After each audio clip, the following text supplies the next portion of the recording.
na po yung ginawa natin. Tapos ito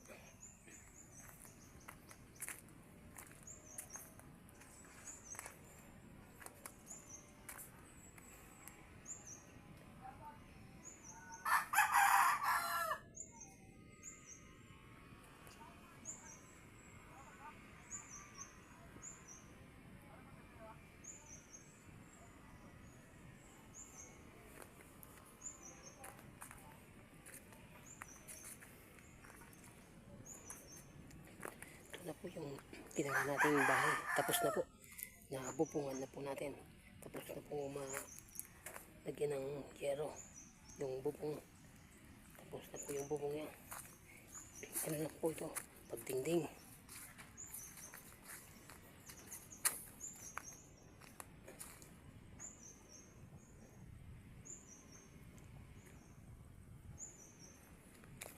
Ano lang po ito, paglagay ng dingding, kung anong nilagay nila, kung hollow blocks o plywood.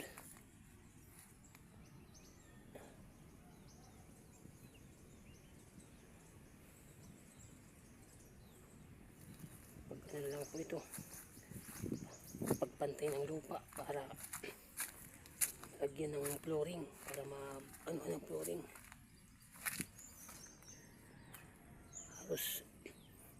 Tapos na po kami magbubong ngayong umaga. Tapos namin magbubong half day yung kalahati. Kasi yung kalahati natapos namin kahapon, yung unang linggo, yung nakarang linggo, yung Biyernes. Yung una pa nating upload nung sa Biyernes ang kalahati. Ngayon po natapos namin ng umaga to, ng half day, yung kalahati. Bali ano po yan, bali siyam kabilaan, siyam sa kabila, siyam sa kabila rin. Ano po, bali ano po yan, dito po may haba pong 12 kasi may ano po dito, may additional po dito na pinakadaanan ng mga bata kasi gagawin nila tong temporaring parang eskwelahan, temporaring eskwelahan to. Dito bali may siya, bulada. Yan may bulada po dyan. Mahaba po dyan ang sukat ng yero kisa sa kabila. Sa kabila ordinary lang yan, sukat lang talaga ng bulada lang ang dapat yan, eksakto lang po. Kasi dito po nasadya kasi harapan po to, paglabas ng bata kung maulan at saka pagpasok pwede makasilong dyan. Haba po dyan, mahaba po dyan ang bulada ng yero natin. Bali tapos na po ito magbubong. Bali ano lang po ito yung gagawin natin dito sa sunod na budget nila, kasi tapos na raw yung ubos na yung budget nila. Yung sunod na nila budget nito pang dingding na po. Ewan ko kung asinta to, kung wala sa plano daw ito, kung daw, depende lang daw sa pera na aabutin ng pera nila.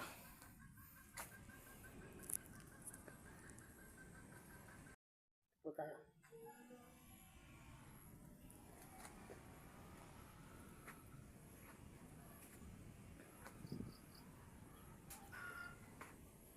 Tapos na po tayo magbubong. Iwan ko kung anong susunod natin dito pagpaan lang to ng isang araw to. Kukumpletuhin lang natin ang isang araw. Siguro kami dito ng lupa. Magpapantay kami siguro ng lupa dito. Para pagdating namin sa sunod na may budget sila, lang, mag flooring na lang. Kasi yung lupa dito yung lupa kasi hindi papantayin, at saka dyan po yung mataas ang lupa dyan, bubungkalin po dyan ang lupa dyan para para nagkaroon siya ng allowance sa dingding.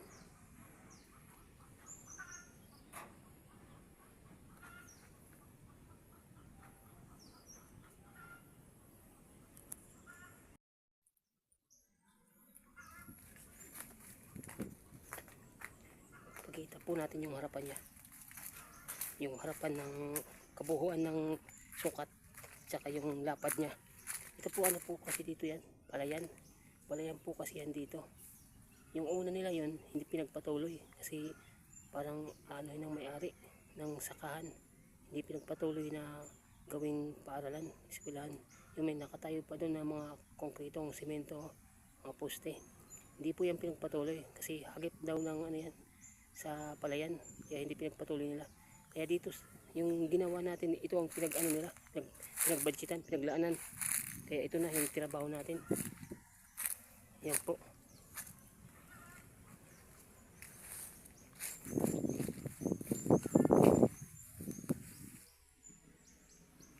Yan po yung ano niya. Yan po yung kabuuan niyang sukat at saka lapad. May haba siyang 5 meters. May lapad naman na 4.5 meters. Yung lapad, yung haba 5 meters. Yung lapad 4.5 meters.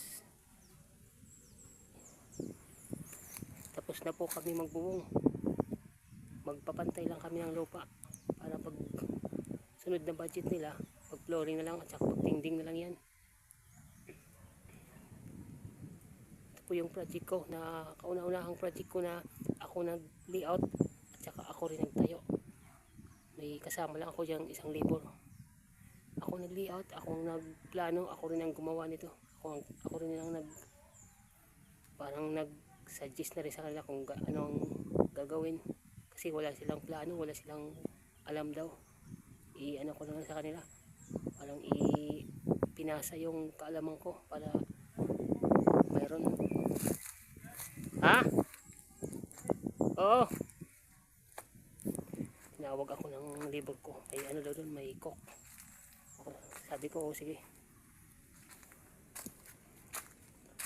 May bahay ka na ganitong lapad, oh, pwede na rin, di ba? Oh. Malapad na rin yan, oh. Yung kabuuan yan ay sapat na yan sa 3 anak. Yung may pamilya ka na 5 lang kayo. Tapos maglalagay kayo dito ng kusina.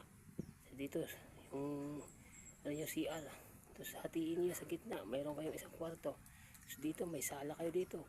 Kasi ito dito, lagyan to ng patwi o pinakadaanan ng mga bata. Tapat ng hollow blocks dito. Tapat dito. Papantay po dyan yung ano dyan. Doon. Layout dyan, yung iano po yan, simento dyan, tatambakan po dyan, asintahan yan at saka tatambakan ng lupa. Mula dyan sa kahoy na yan ang asinta at saka tatambakan yan ng lupa para pumantay. Kasi may ano yan dyan, may bulada yan dyan, wala pa yan dyan yung hero. Para dito yung daanan ng mga bata papasok. May pinaka ano sila, pinaka hallway, tawagin sa bahay, bago sila pumasok dyan sa loob. Ito na po yung kabuuan po niyan.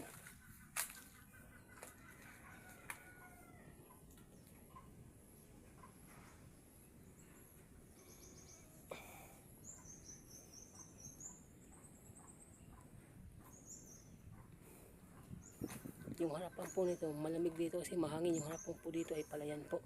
Yung may ano po doon nagtatabas ng damo para pagdating ng tubig niya, tag-ulan, madali nilang ma-tractor. Madali nilang mabungkal yung lupa. Yung harapan po niya ay palayan. Kasi ano po yan, papunta sa kanila. Patag po yan, puro mga ano po yan, kapatagan ng taniman ng mga palay. Pero hindi maluwang. Mga abot lang siguro ng 3 hektarya.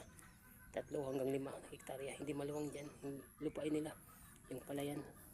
Karamihan lang dito sa kanila, yung mga gulay at saka koprahan ng nyug.